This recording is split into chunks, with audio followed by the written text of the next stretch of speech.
আপোনালোকে যেতিয়া ক শ্ৰেণীত শিশু এজনক পায় তাৰ আগতে শিশুজনে সাংখ্যিকতা ধাৰণাটো ঘৰৰ পৰা লৈ আহে। কেনেকৈ লৈ যায়? আপোনালোকে এবাৰ যদি শৈশৱলৈ যায় উভতি যায়, আমি কিন্তু মেক্সিমাম ছাৰসকলে দোকান খেলিছিলো এটা সময়ত। মনত আছে না? শিশুকালত দোকান খেলা অভ্যাস আছে না নাই? নিশ্চিতভাৱে থাকিবই লাগিব। আমি দেউতাকৰ লগত যেতিয়া বজাৰলৈ গৈছিলো তেতিয়া দেউতাকৰ লগত দোকানসমূহ চাইছিলো, দোকানবিলাক কেনেকুৱা, দোকানীজনে কেনেকৈ বস্তুবিলাক বেচা কিনা কৰে, এই ধাৰণাটো আমাৰ তেতিয়াই মূৰত সোমাই গৈছিল। আৰু আমি ঘৰত আহি যেতিয়া লগৰীয়া ৩-৪জন পাইছিলো তেতিয়া আমি কি কৰিছিলো, বালি হওক বা বিভিন্ন পেলনীয়া বস্তুৰে আমি দোকান কেতিয়াবা খেলিছিলো। কেনেকৈ খেলিছিলো আৰু কেনেকৈ আমি বিক্ৰী কৰিছিলো।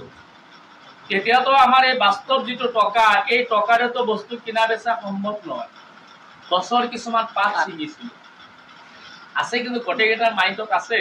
গছৰ কঁঠাল গছৰ পাতেই হওক, আম গছৰ পাতেই হওক, বেল গছৰ পাতেই হওক, আমি সেইবিলাক ছিঙি বস্তুবিলাক কিনিবলৈ লৈছো।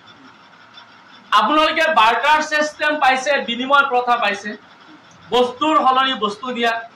কিন্তু আমি টকাৰ সলনি কিমানখিনি বস্তু দিম সেইখিনিও কিন্তু শিশুৰ মনত কিন্তু সোমাই আছে।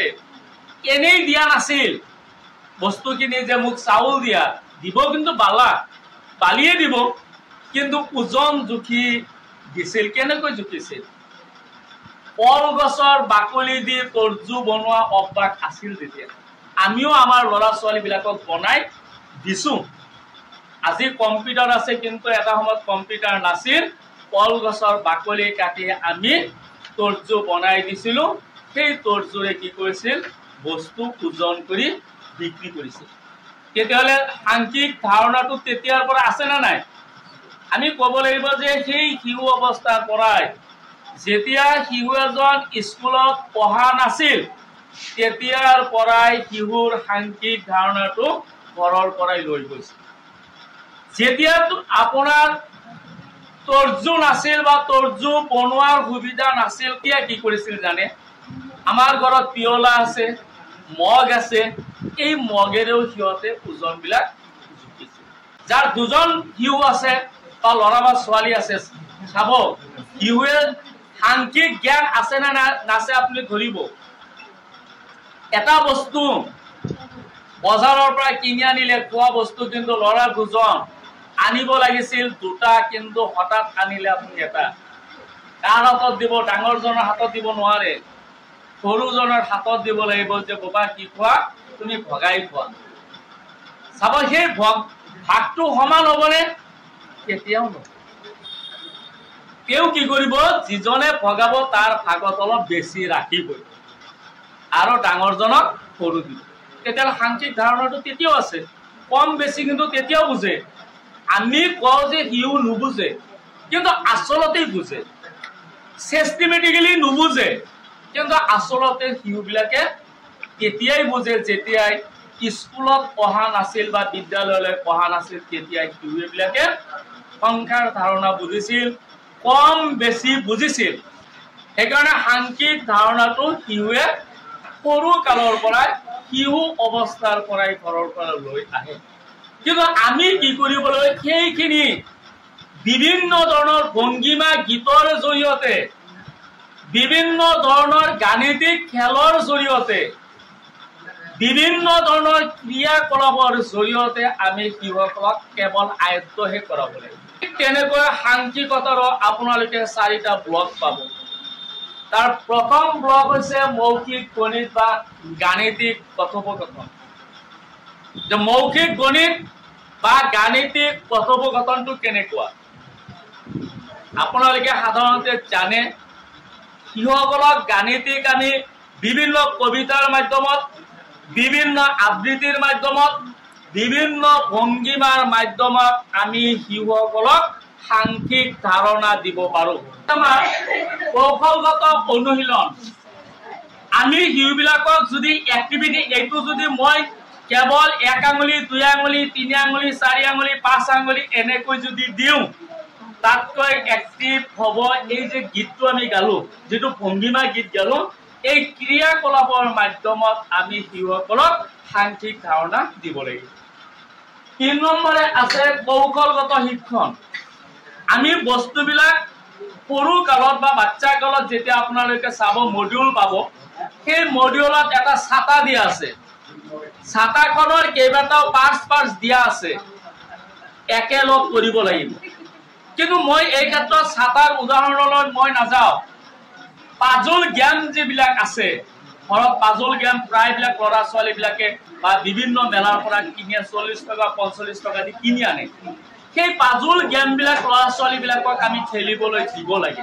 সেই পাজল জ্ঞানবিলাক আমি ল'ৰা ছোৱালীবিলাকক কিনি আনি দিব লাগে যেতিয়া আমি পাজল জ্ঞানবিলাক ল'ৰা ছোৱালীবিলাকক দিম তেতিয়া ল'ৰা ছোৱালীবিলাকে কি পাব সহজতে মিলাব পাৰিব নাইবা সহজ বুদ্ধি আছে একো পইচা খৰচ কৰিব নালাগে নো কষ্ট ল কষ্ট কাগজ এখনত আমি ক এটা লিখি আধাখিনি লিখিলো আধাখিনি জোৰা দিব লাগিব যে এইটো কখনৰ কোনটো পাৰ্টছ ৰৈ গৈছে সেই পাৰ্টছখিনি তোমালোকে জইন দিয়া বা আম এখন আঁকিলো আধাখিনি কালাৰ কৰিলো তিনটা ভাগ কৰিলো দুটা ভাগ কালাৰ কৰিলো এটা ভাগ আমি কালাৰ নকৰিলো এক ভাগ কোনটো ভাগ ৰৈ গৈছে সেই ভাগটো তোমালোকে কালাৰ কৰা তেতিয়ালে কি হ'ব বাচ্চাবিলাকৰ মাইন্ডটো আৰু শাৰ্প হ'ব 4 নম্বৰ আছে ক্ৰিয়া গাণিতিক খেল আমি গণিতৰ কিছুমান খেল আছে যেনেকৈ এটা উদাহৰণ দেখছো গণিতৰ খেল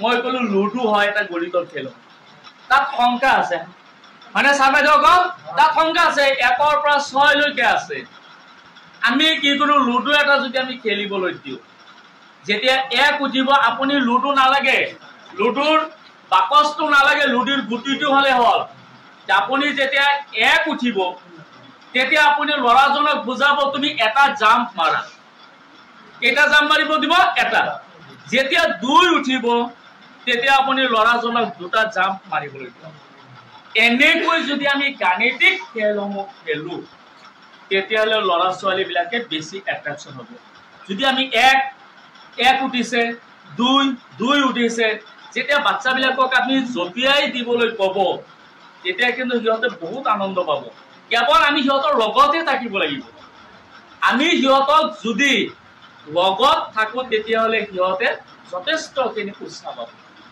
এই খেলসমূহ খেলোতে আমি ধৰণৰ খেল প্ৰথম খেলটো আমি পাইছিলো মুক্ত খেল শিশুৰ নেতৃত্বত শিশুৱে খেলে 2 নম্বৰ পাইছিলো নিৰ্দেশাত্মক খেল শিশুৰ নেতৃত্বত শিক্ষকে চকু ৰাখে 3 নম্বৰ পাইছিল আমি সংগঠিত খেল শিক্ষকৰ নেতৃত্বত শিশুৱে অংশগ্ৰহণ কৰিব এনেকুৱা মাধ্যমত যদি আমি শিশুসকলক বিভিন্ন ধৰণৰ সাংখ্যিক ধাৰণা দিব পাৰো যে যেনেকৈ তোমালোকে দৌৰিছা কেইজনে দৌৰিছা 3 জনে দৌৰিছা 5 জনে দৌৰিছা 5 জন যদি আমি একেলগে দি দৌৰাব পাৰো তেতিয়াহলে এই ধাৰণাটো সাংখ্যিক ধাৰণাটো ল'ৰা ছোৱালীৰ মাজত আহি যাব ইয়াতকৈ বেছি হৈছে আমি যেহেতু প্ৰত্যেকজন ছাৰ বাইদেউ একোজন টিএলএম হয় আমি প্ৰথম যেতিয়া সংখ্যাৰ ধাৰণা দিম চাব ছাৰ বাইদেউসকল এনেকুৱা মই পৰহি কৈছিলো টয় বেস্ট পেডাগজিত কৈছিলো যে এনেকুৱা সামগ্ৰীৰে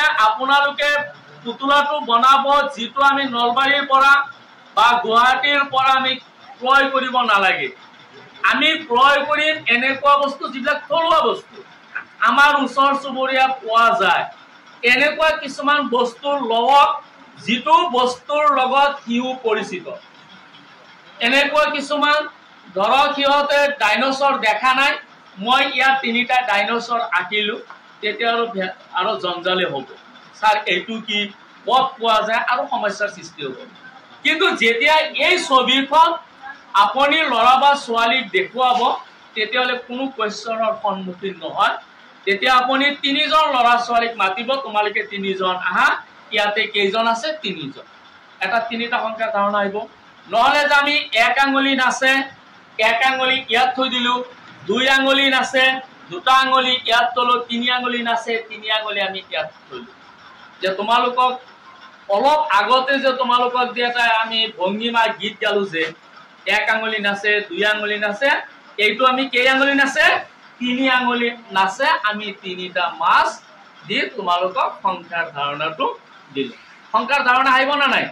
এনেকৈ মুখেৰে যদি মই লেকচাৰ দি থাকো, তাতকৈ যেতিয়া শিশুসকলক বাস্তৱ বস্তু দেখুওৱা হ'ব, এইটো মই আৰ্ট হয় বাস্তৱে কৈছো, এই বাস্তৱ মাছৰ আকাৰ যদি দেখুৱায় বা বিভিন্ন বস্তু 3টা গৰুৰ ছবি আঁকিলে বা 3টা গোলাপ ফুলৰ ছবি আঁকা হ'ল, যিকোনো বস্তু শিশুৰ পৰিচিত কিন্তু হ'ব লাগিব।